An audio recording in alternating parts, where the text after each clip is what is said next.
Today we're visiting the Durham Grange Camping and Motorhome Club site. Why not join us as we visit Durham and see the amazing Beamish Museum of the North and the Durham University Botanic Garden.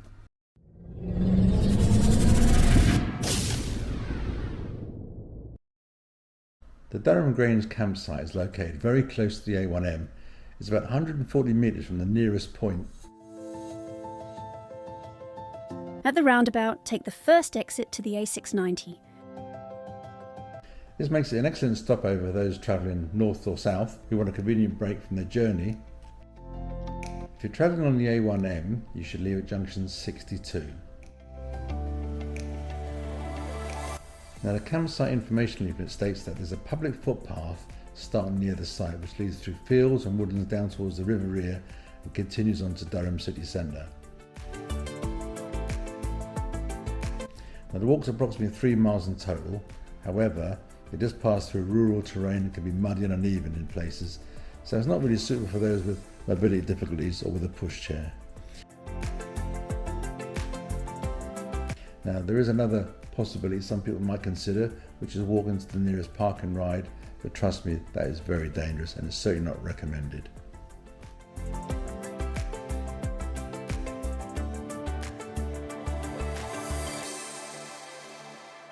Arriving at Durham Grange Caravan and Motorhome Club site on the left. The main layout consists of a large, one-way circular route running around the perimeter of the site. This helps keep the traffic flowing smoothly and obviously reduces congestion. At the far end there are two shorter parallel sections, and in the central area you'll find a number of grass pitches. This gives a nice mix of open space and sort of more sheltered pitching options. The pitches themselves are generous in size and generally very level. This makes setup simple even for larger motorhome or twin axle caravans. In terms of facilities, the main toilet and shower block is located on the left hand side of the site and is easy to access from most pitches. Directly in front of the facilities building you'll find a drinking water tap along with a grey waste disposal point.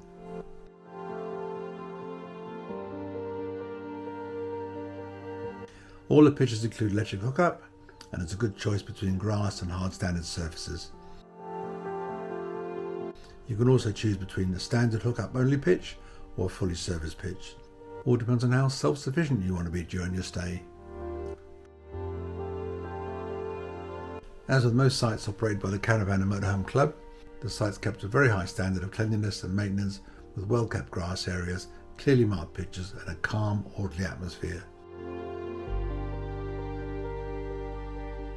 Overall, Durham Grange offers a very balanced experience, easy access, well-planned layout, spacious pitches and reliable facilities. This makes it suitable both as a short overnight stop or as a base for exploring County Durham.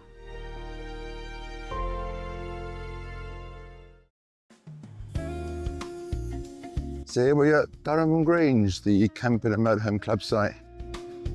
As you come in the gate, they've got parking for late arrivals. And I believe they also provide power, or they've got power points where you can connect up. I don't know how they charge you for that.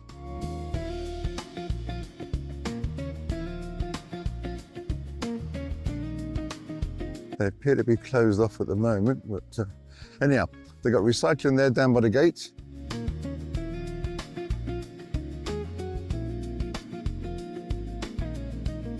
It's all barrier controlled. They give you a little key fob.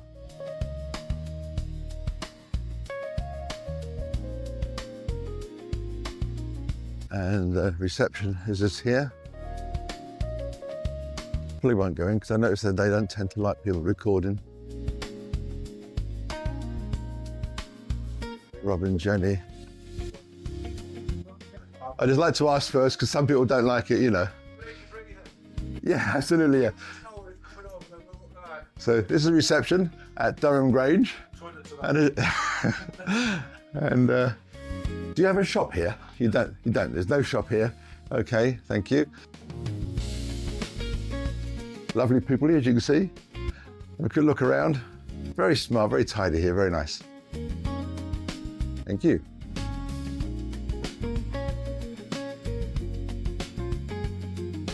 Yeah, well, we had several clubs now where we've gone in and they're not happy. Oh, we can't allow you to do this. Oh, that's quite cute. Right, there's their information room. Again, typical of motorhome club sites, very neat. They got a defibrillator here, which I think is an excellent idea. That's quite a clever idea. Look, I've not seen this before. Wi-Fi Signal Max. Oh, that's an excellent idea. So if you're really dependent on your signal, you could ask for a pitch in the relevant areas. Very nice.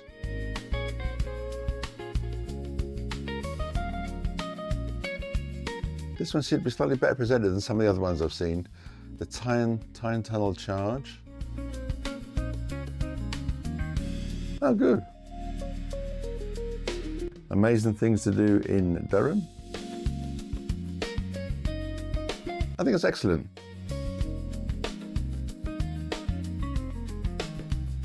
And I said the stuff were lovely.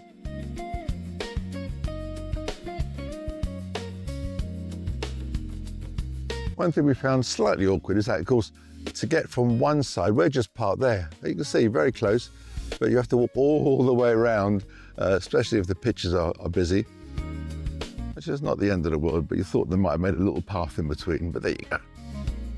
Right, got water here and grey waste disposal just slightly ahead.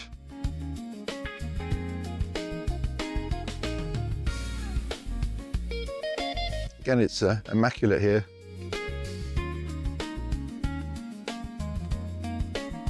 They obviously do motorhome and caravan storage here as well.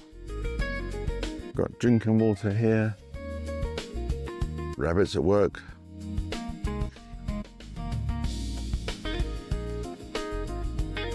Now these may be busy, in which case I'll come straight back out again.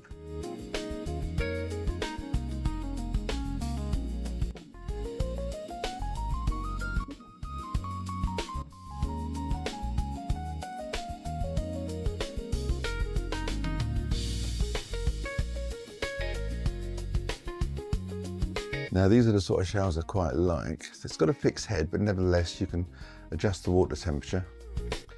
There's somewhere to sit, and there's somewhere to hang your clothes.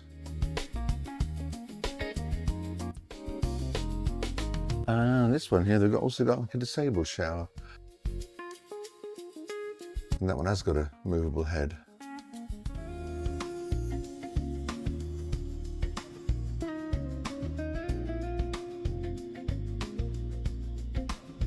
So there you go. As I'd expect, nice clean facilities. And I do like the showers when you can adjust the temperature. I always find they often set them slightly hotter than I actually like. Then we have baby and toddler washroom and laundry. And they have a family washroom there. Obviously it looks like they issue you a key if you need to get in there.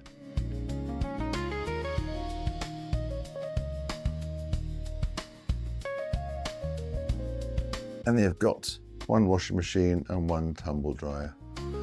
And the prices are £5 for a washing machine, the pre-wash cycle £1.25, tumble dryer £1.25 for 15 minutes.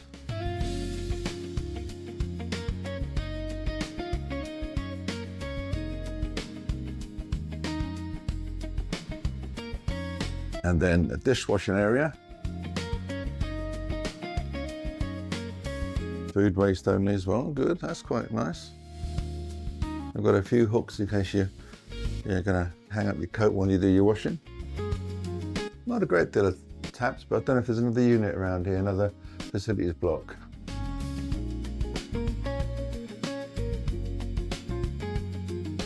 Right, so that's that. What have we got around the side here?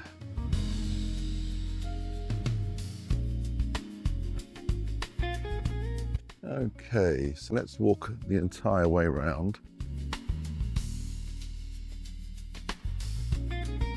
Off to the left here, we've obviously got the storage area.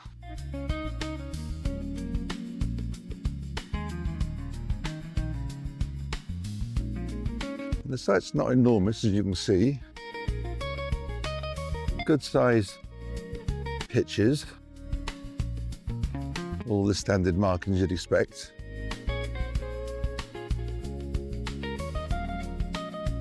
I try and, for some reason, we didn't seem to get a map when we arrived, so I'll try and get a map offline or something, and I'll put that on the system somewhere. So it looks like there's two levels here. One level going down there. There's a few more tucked in around the corner there. This gives you pretty much a full view of the site here to get an idea of what it looks like. And he said they're well spaced. There's a few sort of tucked away around the corner here.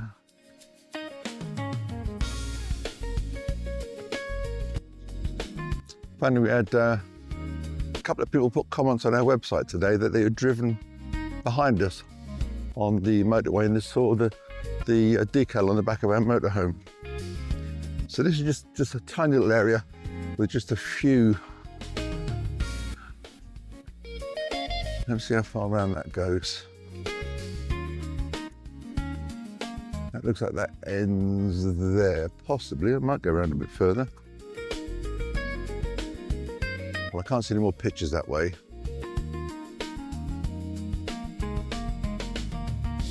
I'll get you the cost of the pitch here. I think it was about $39.50 or something like that for a service pitch, as I recall, but I will get the exact figures for you. Quite a few foreign vehicles here we noticed, quite a few from the Netherlands, some from Germany.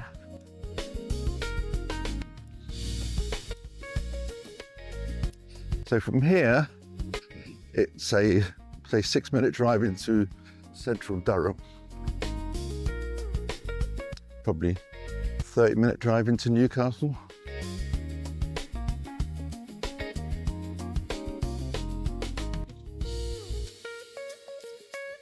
And today is Friday, so of course a lot of people have started to leave now. I'd imagine a large influx tomorrow. It's a nice little walk across there, look at that. Let's have a quick look. We're quite lucky, the weather's been a bit grim lately, but today, this morning, it's looking quite nice. And I gather this afternoon it's not going to be so nice. Yesterday we had hailstone, the whole 9 yards. There we go.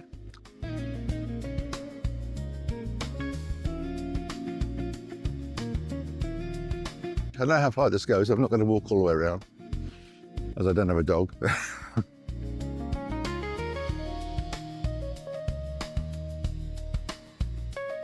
Anyhow, lovely site.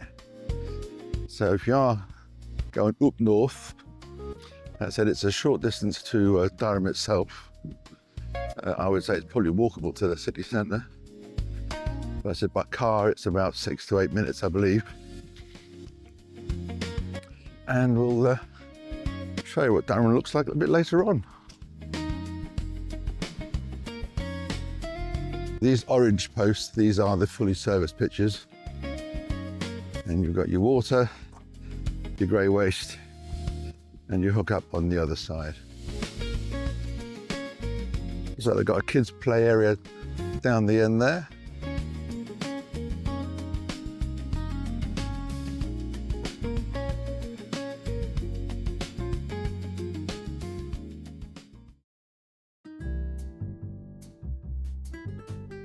So here we are in Durham City, and this is called Princess Bishop's car park, multi-storey just there.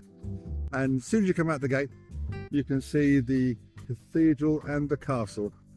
So we have to go across this bridge here, then we're going to walk up across the other bridge there towards the castle. Let's see what it's all about, shall we?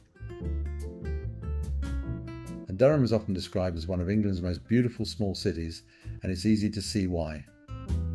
Built around a dramatic bend in the River Wear, the city has a real character to it, with cobbled streets, historic buildings, independent shops, riverside walks, and a skyline dominated by one of the most impressive cathedrals in the country.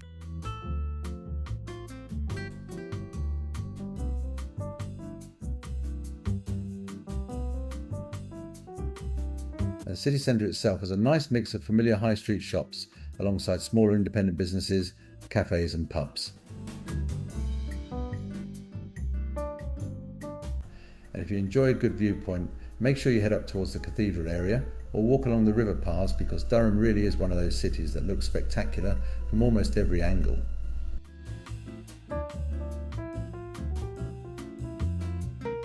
It's compact enough to explore comfortably in a day, but there's more than enough history and charm to keep you occupied for longer.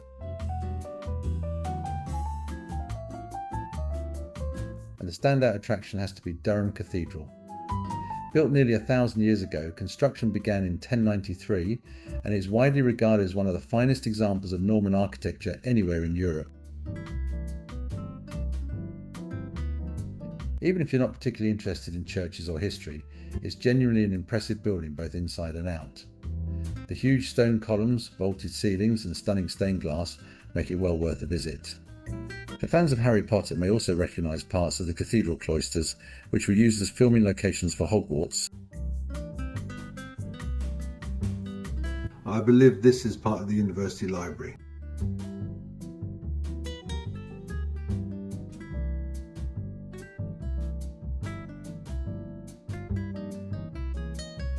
Right and free. Right, this one is open and free to explore. That's quite nice.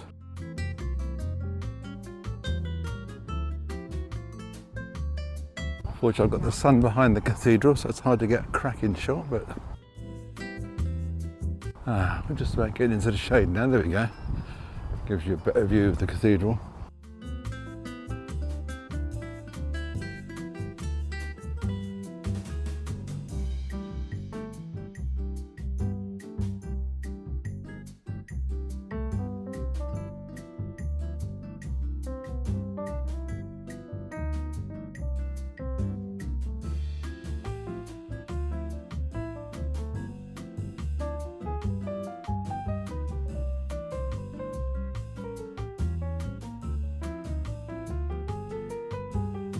Built in the 1070s, this chapel was a lady chapel dedicated to the Virgin Mary. When the relics of the Venerable Bede were moved here in around 1370, it also became the site of his shrine. And the cathedral is not just a church, but a castle-like fortress, film location, pilgrimage site, engineering marvel, and burial place of two of England's most important historical figures all in one building.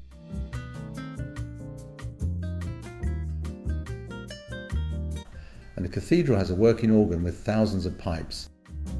The nave pillars are huge, 7 metres in circumference, and are carved with distinctive zigzags, spirals and diamond patterns rather than left plain. Several interior scenes from Harry Potter were filmed here, making it a popular attraction for visitors. Although mainly Norman in style, Durham Cathedral used some of the earliest rib vaulting in Europe, helping pave the way for Gothic cathedral design. One thing I established by overhearing a conversation is that the Bishop of Durham was more than the average bishop. He was known as a prince bishop, and these had a lot more power than a regular bishop, from what I gather. They often ruled a whole region. Sometimes had their own army and made the rules and all that sort of stuff. While we were at Durham Grange, one of our favourite days out was to the Beamish Museum of the North. Today we're at Beamish, and this is the Beamish Museum. I think they call it the Living Museum. We'll show you around. It's a fascinating open-air museum. It allows you to sort of step back in time and experience life in the northeast through the 1820s, early 1900s, 1940s, and then on to the 1950s. You can ride on beautifully restored trams, buses, you can browse traditional shops, and they've also got costume characters who really help sort of bring it to life. It's the sort of attraction we can easily spend an entire day exploring. Today we have 3 buses and 2 trams out. So, not quite sure where to start here. This is the 1950s section. So here we've got a hairdressers from the 50s.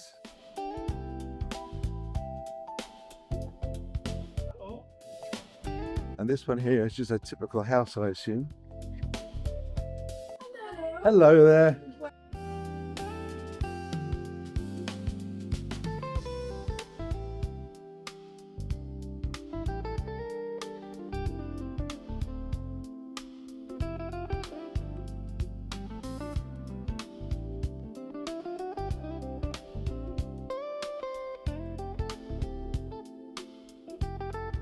Well, fish and chips.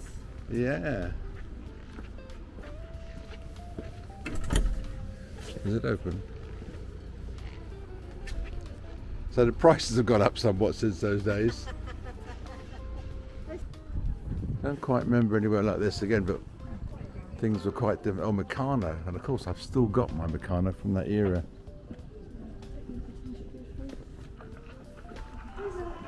This is Christy. Hello, nice to meet you. This is Lizzie. I'm Rachel. This is doing a workplace volunteer for me.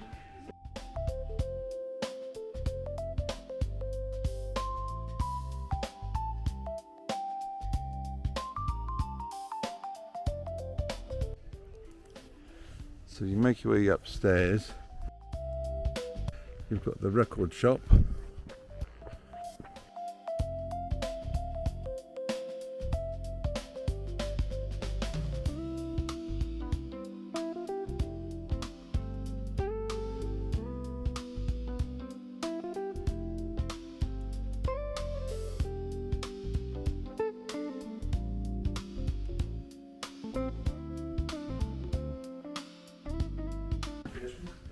I remember you chasing me when I was scrumping apples. I told your dad you were such a good height. Absolutely. I'll tell you a true story with scrumping apples. When I was a kid, I lived in a village over there called Mayton. At the bottom of our estate was a big house with big walls, and inside was an orchard. And me and my mates were about 7, 8, 9, used to scale the wall, pick the apples, and when the fella came out, run like hell. Right? Yeah, as I said, these were much posher than what we lived in. Go into the kitchen. Oh, I remember So that. the butler sinks. Oh, I remember these. Yeah, I used to have that. And these these cabinets with a glass. Yeah. I'll stand up there. And I remember when this was the norm. And the old, the boilers. There's a washing machine. Yeah, and the mangle at the top. So a bit of information. These houses here, the 50s, they were all rebuilt as accurate representations of what they were.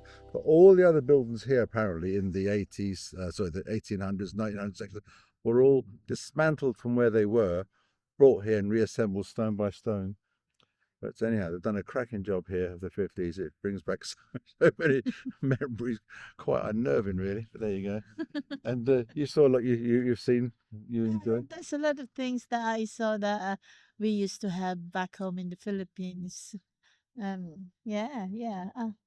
would recommend this as a place to visit because it's amazing.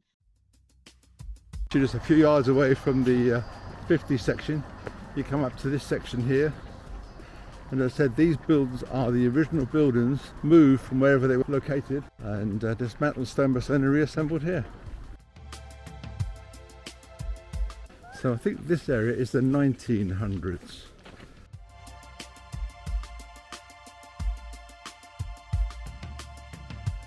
So what era is this one from? We class as 1913 because we've got electricity. 1913? 13, yeah.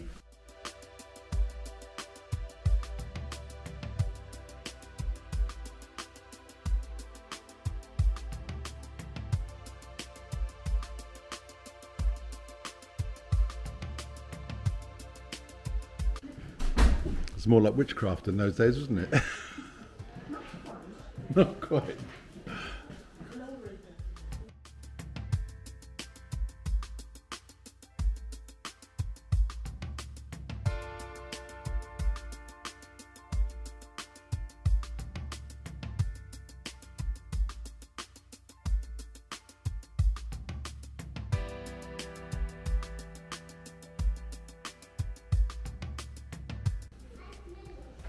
Hello, mate. Hi there. Are we okay? I'm good. So they actually put studs in the tyres then to make them last longer? Canvas? Canvas, leather and rubber with metal studs known as mushroom studs Wow. to help give grip in rough terrain and to prevent the tyre from wearing down. Wow. And I would charge 13 shillings for the outer cover and an extra 7 shillings and 6 pence for the inner tube.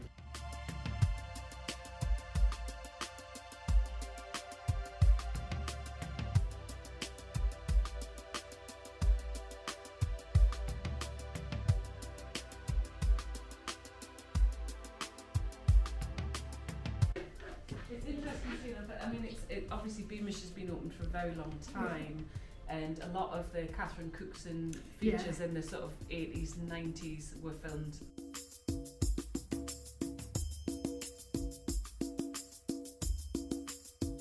In the technician's room, which is next door, so it would have been used to polish and grind and make false teeth.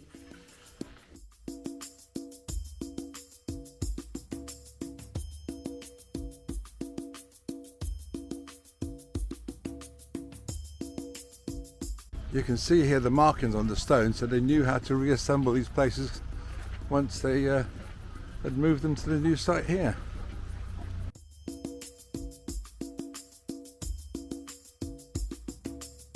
Fancy salt powder, that's it. You've got a big lump of salt, you've got to grate it. So I gather this was a bit more upmarket kitchen of that period.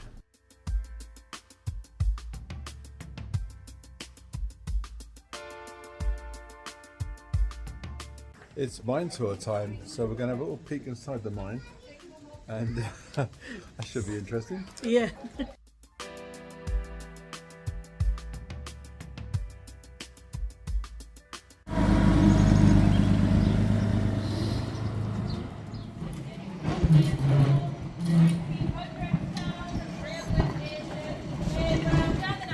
We spent the best part of the day at Beamish, and we just did not get a chance to explore all of it.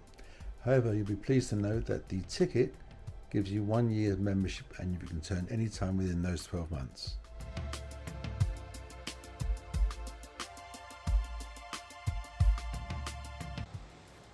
Now, this is pretty much the entrance. We've got some greenhouses off to the left there.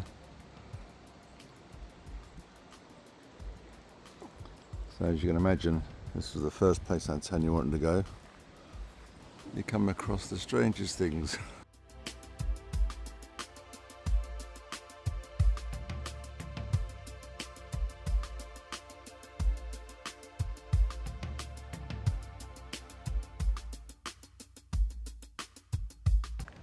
Since we lost the benches dotted around, which is quite nice, you want to just sit there and chill and soak it all up.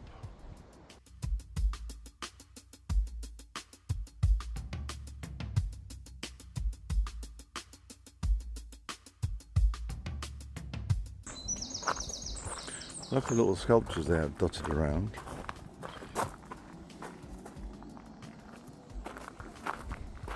Antonia's querying what these triffids are. If you know, maybe leave a comment below. She thought it was tobacco, but I don't think so. It's sort of the same, but no, I don't think it is, because tobacco grows in tropical countries, so this might be a relative. Yeah, tropical weed maybe. So the entrance fee here is £5. Antonia is very lucky to have one of these Gardener's Worlds 2 for 1.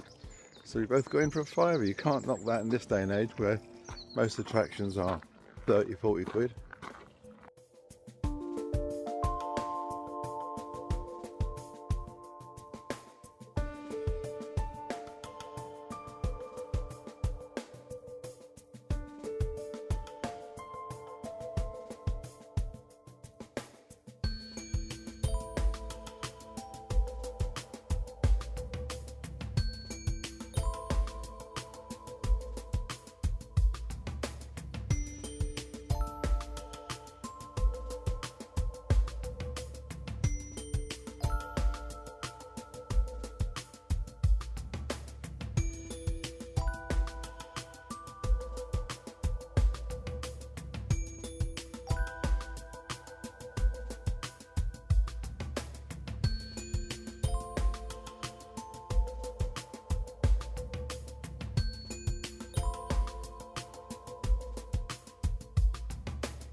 Humid in here, I'm steaming up.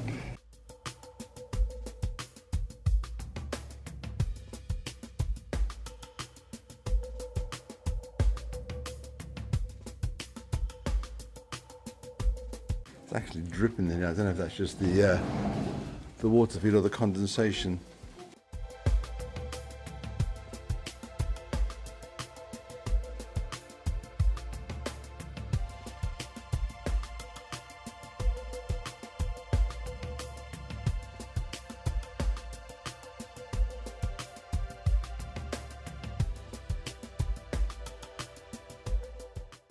So thanks so much for watching. We really do appreciate your support. If you enjoyed the video, give it a thumbs up. And if you haven't already, hit the subscribe button and the little bell so you don't miss out on our future escapades. As always, we'd love to hear your thoughts.